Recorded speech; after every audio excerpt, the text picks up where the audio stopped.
Hola youtuberos, soy Luis31076. Hoy le voy a contar dos creepypastas. La primera se llama Lágrimas de sangre. Cuando nos mudamos a casa de mi difunta tía Ana, presentía que algo iba a cambiar en mi vida, y que el colosal ejército de adicciones que se amoldaba en mí, por fin iba a ser derrotado satisfactoriamente por mi superación humana. Los que nos mudamos éramos cuatro: mi hermana menor Crisma, mi hermano mayor Rolo, mi fiel esposa Bella y yo. Una vez que nos asentamos, todo nos vino mejor que antes en aquel caserón antiguo. O al menos eso era lo que pensábamos. Siempre tuvimos una buena convivencia entre los cuatro. Una convivencia de beatos.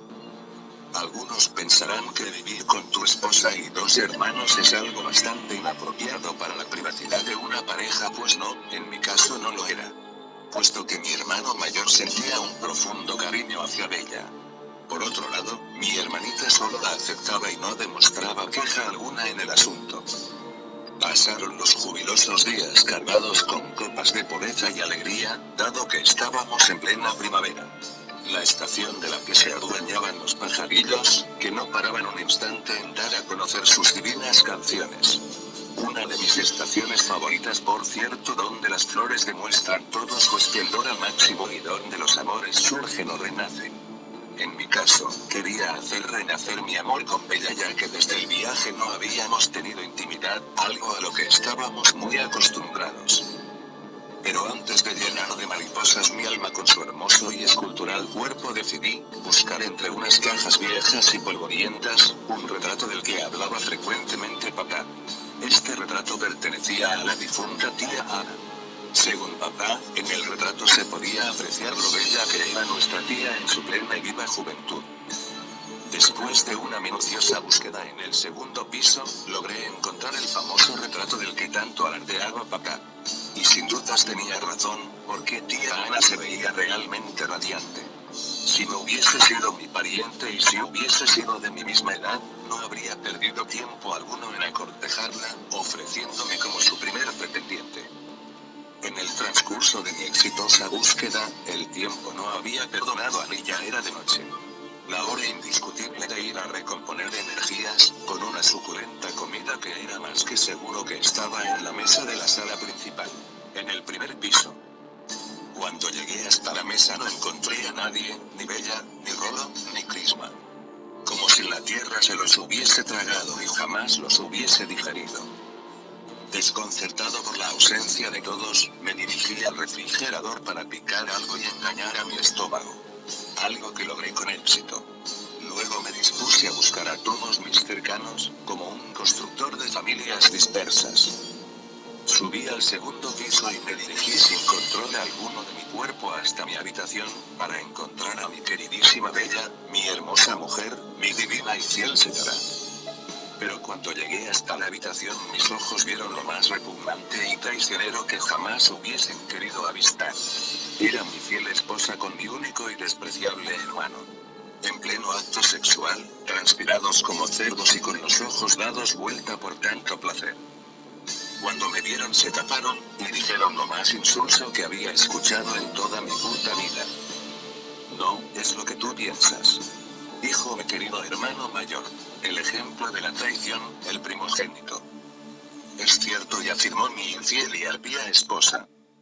Y al ver y escuchar esto no les dije nada y solo me retiré del lugar como un perro con el rabo entre las piernas. Después de lo vivido tenía que tomar un poco de aire puro de las afueras. Me retiré de la casa de la discordia, tomé el auto y me dirigí al bar más cercano donde conocí a una ramera de la zona y descargué toda mi furia con ella. Después de todo lo mal vivido llegué a mi casa, aproximadamente a las 3 de la madrugada. Con una borrachera considerable y con una furia extrema que anidaba en mis entrañas. Decidí acostarme en el sofá. Pero cuando estaba a punto de sentarme en su suave tapizado, escuché la única voz en toda aquella maldita casa. Una voz que provenía del segundo piso, una voz a la que nunca hubiese querido oír. Andromi, Andromi, Andromi, se escuchaban los susurros angelicales y suaves ante los oídos humanos. Por una curiosidad realmente humana, decidí ir al segundo piso y averiguar quién era el dueño o dueña de esta voz. Una vez que logré subir las eternas escaleras que conducían al segundo piso, la voz siguió musitando para guiarme hasta su ubicación. Y en un corto espacio de tiempo pude darme cuenta de dónde provenía. Pero algo en mi mente adecuada a lo cordial me decía que esto no podía ser cierto. Y con un elevado grado de pavor me dirigí hasta las cajas donde estaba el retrato de tía Ana, la cual era dueña de la voz. Pero ¿y esto? No puede ser cierto, le dije al retrato. Sin dudas lo vivido era una locura. Muchas veces pasó por mi mente que todo esto era efecto del alcohol, pero después me di cuenta que no era así. Hola, querido mío, me dijo el retrato. Este retrato demostraba unos signos de viveza aterradora, era como un ser carnal solo que atrapado dentro de un cuadro. Tía Ana demostraba a leguas gestos exactos de un humano banal, a diferencia que su rostro era más pálido al de un mortal. Era como si ella jamás se hubiese ido y como si siempre hubiese estado atrapada en aquella pintura. Hola, tía, le contesté, amablemente y con mucho temor. Veo y que tienes muchas penas. Pues no solo lo ves, sino que realmente tengo muchas penas, le dije. Quizá y yo pueda ayudarte, me dijo, con un tono de voz cargado de picardía. No, lo creo, tía, le dije desganado, lo que he sufrido, no tiene cabida a ninguna ayuda. Pues al no saber con exactitud qué es lo que has sufrido, entonces ¿y cómo sabré si puedo ayudarte? Aportó con razón propia a su argumento. Está bien, exclamé, lo que sucedió fue bueno y encontré a mi esposa con Rolo. Vaya, y esto sí que es algo triste, trató de consolarme. Pues sí. ¿Quieres que te ayude?, me preguntó con un tono de voz extraño. Por supuesto, le contesté, sabiendo que lo mío no tenía solución, o al menos desde mi punto de vista.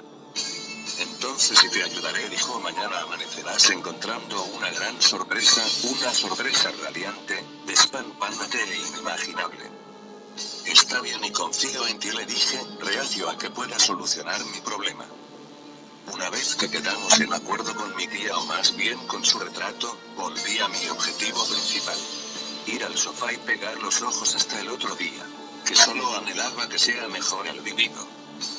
Los pajarillos me despertaron con sus cantillos, en el radiante día sábado. Pero si hubo algo que llamó toda mi preciada atención en aquella mañana fue, el no haber visto a mi hermana preparando el desayuno, dado que esto era costumbre en ella. Pasaron unos minutos después de que me estirara como los felinos y de que bostezara vagamente. Sin acordarme por efecto de la borrachera, de ninguna toma de la película de la noche anterior, me dirigí al baño a lavarme y a despedir todos los desperdicios de mi cuerpo, que rebasaba en fortaleza. Una vez que llegué al enorme baño que se encontraba en el segundo piso, como casi todos los lugares de la casa, lavé mi lagañoso rostro y cepillé mis careados dientes. Pero en ese ínterin los recuerdos de la noche anterior habían vuelto como si alguien me hubiese dado un golpe en la cabeza. Recuerdos que me incitaban a averiguar cuál había sido la solución del retrato de tía Ana, ante mis notables problemas. La primera persona a la que fui a visitar fue a mi hermanita menor. Cuando llegué a su habitación propicié unos 3 golpecillos en la puerta antes de entrar, porque le molestaba mucho mi presencia en su cuarto. Siempre era mejor avisar de mi llegada. Pero tras tocar vagamente sin rumbo alguno por las corrientes sónicas, nadie atendió a la puerta. Sin titubear la abrí, irrumpiendo en su cuarto.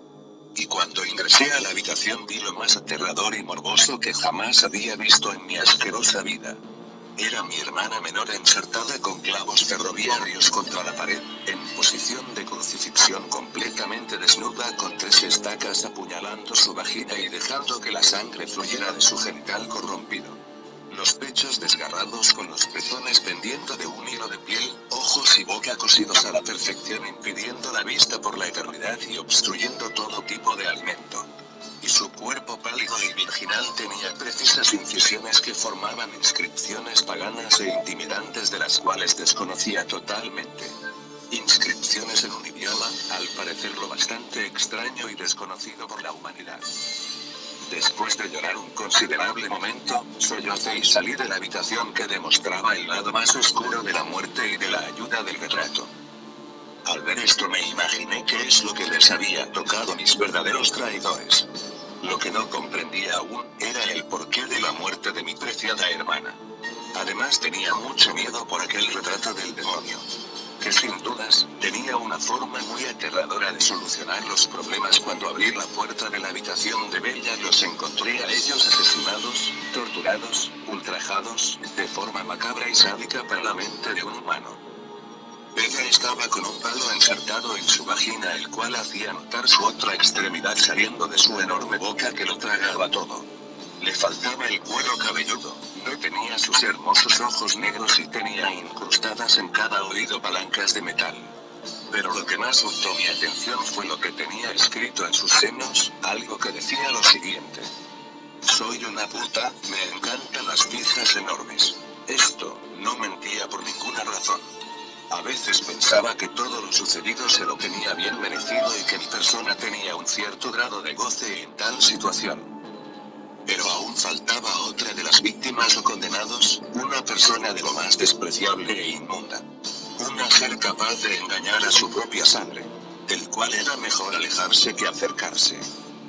Mi excelso hermano el primogénito no se había escapado del trágico castigo por parte del retrato.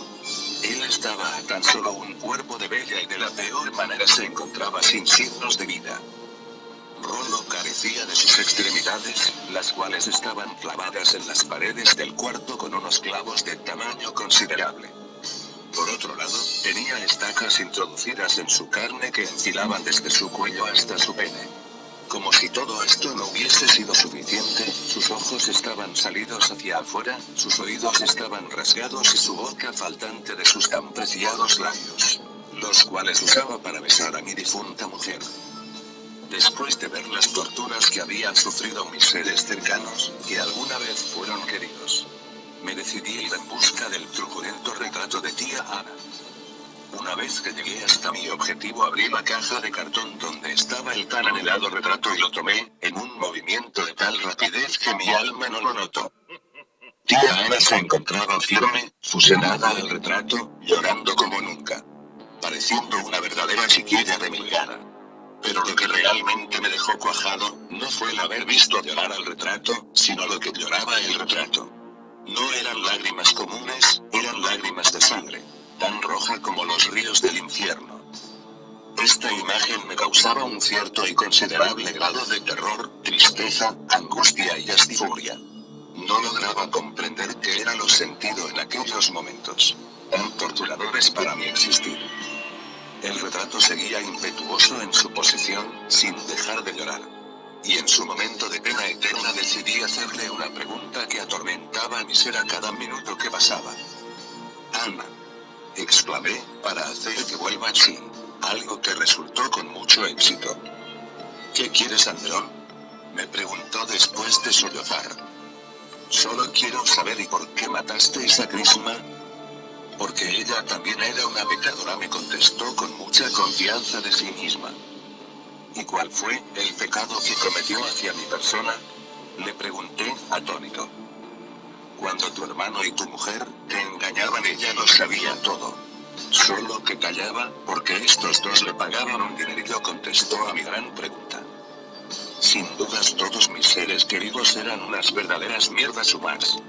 Personas de lo más despreciables y traicioneras, que se vendían al mejor postor o al que tenga el pene más grande, en el caso de mi mujer. Esto, no es una pesadilla, dudé en aquel momento, ¿verdad?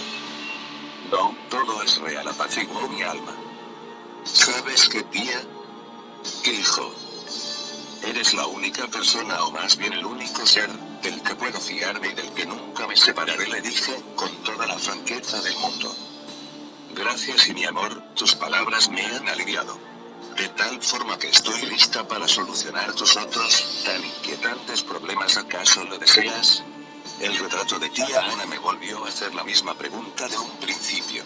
Y yo volví a contestarle con mucho entusiasmo. Hay un hombre y un tal Godín, le dije, es el dueño de un restaurante de las cercanías.